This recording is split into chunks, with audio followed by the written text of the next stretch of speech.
Welcome to World Sports News. I'm Barum Tony Uranta. Nigeria failed to take advantage of Ghana's loss to Zambia after losing by 7 wickets to Seychelles in a make-or-mar game in South Africa. In the first innings, Nigeria scored 151 for 7 wickets in 20 overs. But in the second, Seychelles defended well and scored 155 for 3 wickets, which dashed Nigeria's hopes of qualifying to Division 1 of the T20 Championship. In tomorrow's final game, Ghana will be relying on Nigeria to beat Zambia in order to gain promotion to the top division. I want to put it this way. And another... we are still evolving as regards approach to this format of the game. I just discovered that as a country, the way we play our cricket, it seems that the longer version, which is the one-day internationals, seem to be where we have approached it as well as we ought to. This format of the game, we've got to accept now that the way we approach it, we're going to keep working on it. I remember that even in the world as it is, there are different rankings. You will find out that the ranking for the Test cricket and ODI and T20, they are different. So it goes down to show how various countries approach different formats of the game. So full credit to these guys. They batted really well, really clinical. And of course, it's a lesson to us that when we are batting and you get a start, don't give it away. Yeah, we really bat well. First inning, Nigeria played well, very well. The batsmen did very well. It's difficult to score 115 here, but they did it. And they tackled the spinner well, which we felt that they have a tough luck with. I think they took it too easy. They would have bowled well, and the placement they would have improved. And away from Nigeria's cricket challenge, Super Falcons captain Evelyn Nwabwoko says the slump in the latest FIFA Women's World Rankings is due to lack of competitive warm-up games. Despite being the best on the continent, the 6-time African champions are ranked below teams like Vietnam, Iran, and Wales, countries that have never won a major title in women's football.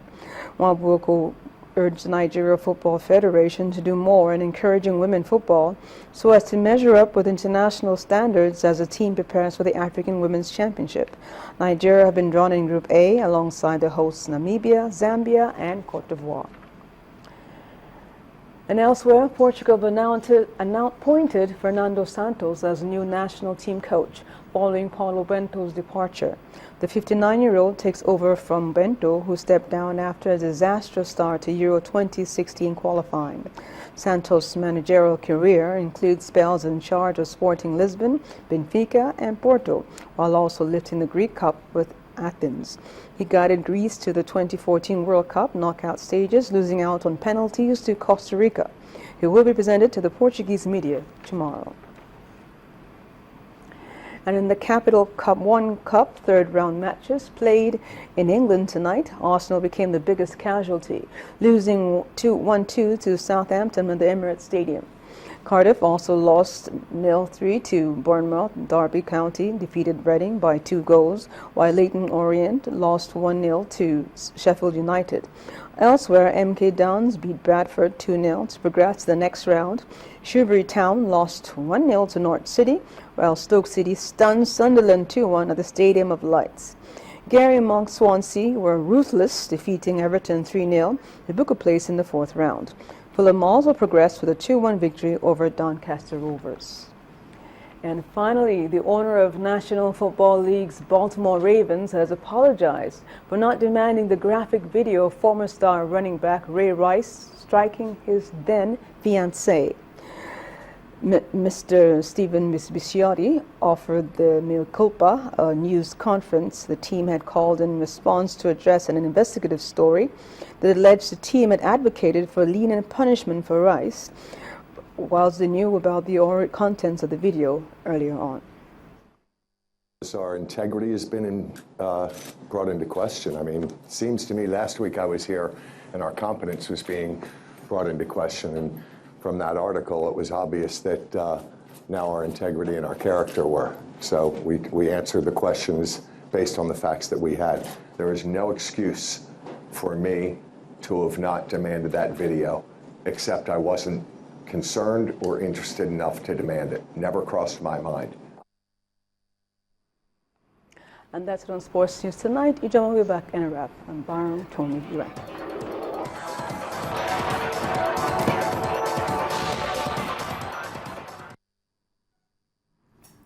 Over now to the foreign scene, where world leaders have been meeting in New York and they pledged to take more action in the quest to reduce the impact of climate change. The leaders of the world's superpowers all made the commitments today at the ongoing climate summit convened by the UN Secretary-General Ban Ki-moon. President Obama, in his address, said, quote, "We have a responsibility to lead, and that's what big nations have to do," end of quote. The British Prime Minister, David Cameron, French President François Hollande and the Chinese Vice Premier also addressed the Assembly, promising to do more.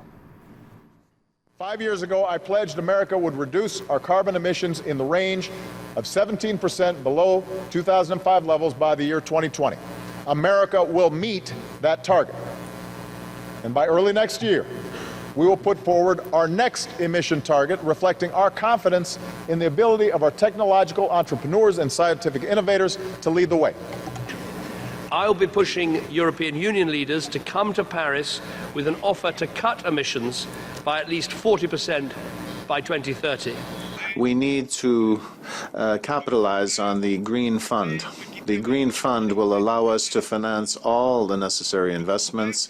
The Green Fund is what will offer to developing countries the capability, the ability to combat climate change. And that's why France, which has taken on the responsibility to host the climate conference in Paris, will lead the way to fund the Green Fund with $1 billion in the next few years to that fund.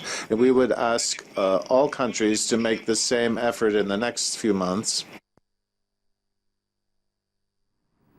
All right, staying with the foreign scene, U.S. President Barack Obama says he's pleased with the first set of airstrikes by a coalition of Western and Arab countries on the Islamic State militants in Syria. Now here's Amarachi Ubani with more. President Barack Obama made the comments much earlier today when he said, quote, "This is not America's fight alone."